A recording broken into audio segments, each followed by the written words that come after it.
think everybody has off before we start back the new year in full force tomorrow. I think yesterday afternoon, Saturday, most people were either watching a football game or enjoying their family, but that's not our deputies. That's not what happens in Richland County when our deputies are at work.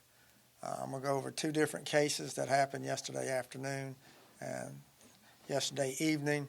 I think just demonstrates the danger that our deputies face every single day, but also just what goes on in our community.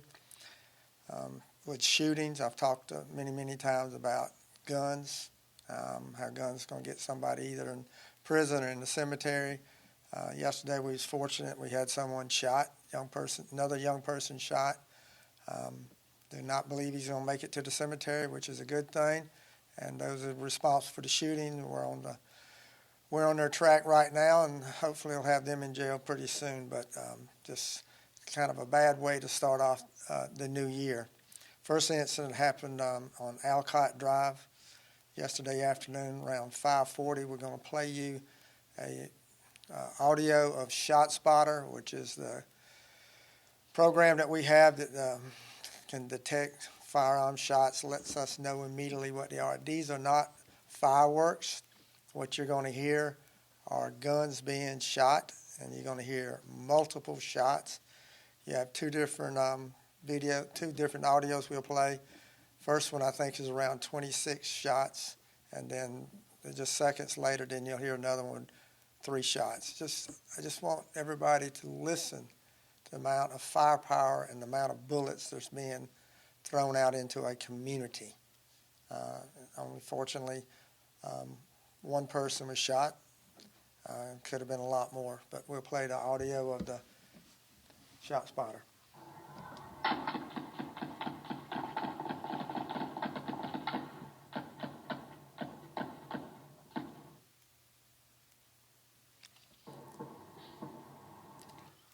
You see the times, 5:43, and just seconds later, 5:44. 26 shots the first time, 3. That's a total of 29 shots that went out. We had a young man, 24 years old, that was shot. It's transported to the hospital. I believe he'll survive. This is the danger that's out here in our community with people with guns who just do not care. That was an apartment complex. Lots of people in the apartment complex. We had vehicles hit and one person shot, but just imagine those bullets flying throughout an apartment complex where you have kids, you have families, you have lots of people there. This is a very active investigation. I'm confident that we'll get those that are responsible for that. The second incident happened later last night around 9 o'clock. We get a 911 call of a home invasion, which is someone's in the house and somebody's actively breaking into the house and actually breaks into the house. Our deputies respond with K-9 unit.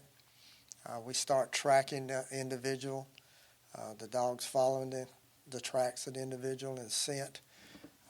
From the victim, we're able to get a name of the person that broke in. He was familiar who he was, but he doesn't live there and shouldn't have been there. Gave us the name of Antoine Mobley. He's 45 years old. We ran his criminal history real quick as the deputies were doing the track. Discovered that he had an ankle monitor on from being out on bond. From the track and the ankle monitor that led us to a vacant house. As deputies went in the house to search for him. Cody Sox, who's one of our K-9 deputies. The subject was in a room. All of a sudden, he opened the door and threw out a fireball. Now, the best description that I can give you of the fireball is what the deputy gave. It looked like a basketball size of fire was thrown at me. K-9 Deputy Cody Sox fired one round, did not hit the subject. So he shot at him but did not hit him. Deputies retreated. Mobley said that he had gasoline in the house, that he was going to burn the house down, and all the deputies that were there. Negotiators were called in. We tried talking with him. That was to no avail. Our special response team was on the scene. They used some methods to try to get him out, which included gas. He came out and then started to go back in. At that point, one of our canines was deployed and was able to apprehend him. He's currently in the hospital now with a dog bite.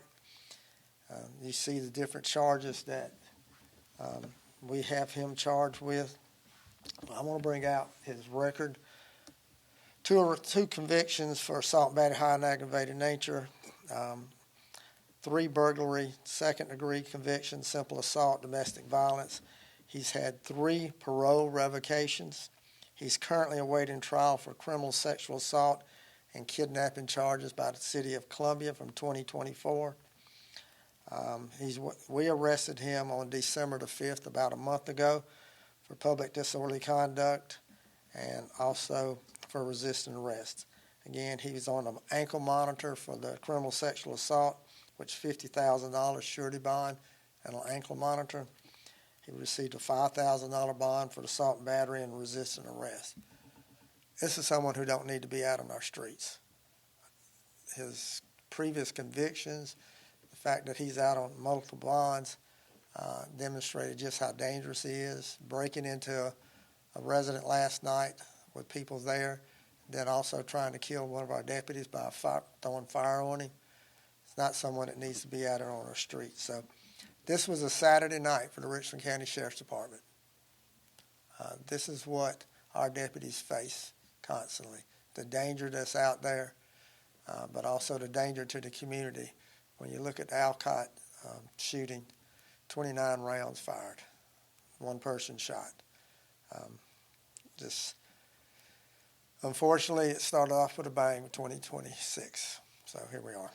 Questions? You mentioned before about the fireball concoction. You mentioned there was gasoline in the house. Do we know how it was made? No, this is all happened last night. We've got 2 major investigations going on at the same time. So I can't give you all any details and just tell you what the deputy said. It was basketball size and it was on fire, and that's what he threw at me.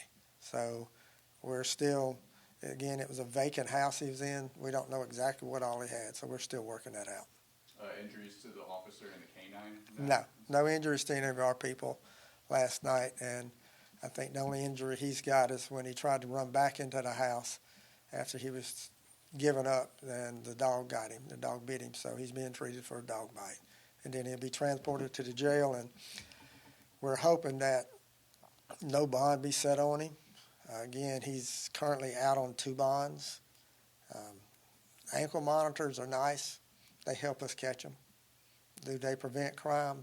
This shows you it doesn't. This is the 2nd time now he's been arrested while he's had an ankle monitor on. So ankle monitors are good for some things, but it's not going to prevent crimes from happening. Some people just deserve to be kept in the jail. And do you know when this bond meeting is? When will the bond meeting be? We don't know. He's got to get out. The burglary charge we're hoping gets set by a circuit judge and not a magistrate. Magistrate can set some of these bonds. We're also going to ask the solicitor's office to revoke the bonds that he's on, keep him in jail where he belongs. He's a danger to the community, danger to the people whose home he broke it into, danger to our deputy that he threw a fireball at, and danger to the other deputies that he threatened to. And the shooting with the 29 rounds were fired, what should people be on the lookout for? Just any information anybody's got. There's people who are out in that apartment complex.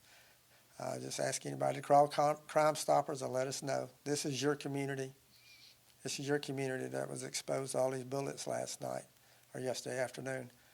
That should concern you. So hopefully somebody will help us out in what we've already got and give us more information.